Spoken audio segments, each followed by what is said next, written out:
ನಿಮ್ಮ ಆರ್ಸಿಬ್ದವ್ರನ್ನ ರೆಕಾರ್ಡ್ನ ಪೀಸ್ ಮಾಡಿ ಬಿಟ್ಟಾಕಿದ್ರಲ್ಲಿ ಹೈದರಾಬಾದ್.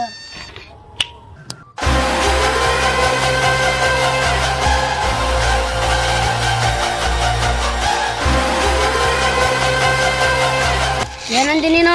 ನಿಮ್ಮ ಆರ್ಸಿಬಿ ರೆಕಾರ್ಡ್ ಪೀಸ್ ಮಂಗ ಮ್ಯಾಚ್ ಫಿಕ್ಸ್ ಮಾಡ್ಕೊಂಡು ರೆಕಾರ್ಡ್ಸ್ ಮಾಡಿದವರಲ್ಲ ನಾವು. ಮಚ್ಚ ನಮ್ ರೆಕಾರ್ಡ್ಸ್ ಏನಂತ ಹೇಳವನಿಗೆ. IPL ನಲ್ಲಿ ಅತಿ ಹೆಚ್ಚು 6 ಹೊಡೆದ್ರೆ ನಾವೇ. ಟಾಕ ಟಾಕ ಟಾಕ ಟಾಕ ಟಾಕ ಪಾರ್ಟ್ನರ್ಶಿಪ್ ನಮ್ದೇ. ಮತ್ತೆ ಅತಿ ಹೆಚ್ಚು ರನ್ ಹೊಡೆದಿದ್ದಾರೆ ನಮ್ ಬಾಸ್ ವಿರಾಟ್ ಕೊಹ್ಲಿ. ಮತ್ತೆ ಕಡಿಮೆ ರನ್ ಹೊಡೆದು ಸೀಲು ಗುದ್ದಿತ್ತು ನಾವೇ.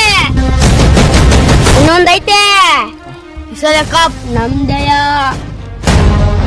ಇದು RCB ಹೊಸ ಅಧ್ಯಾಯ.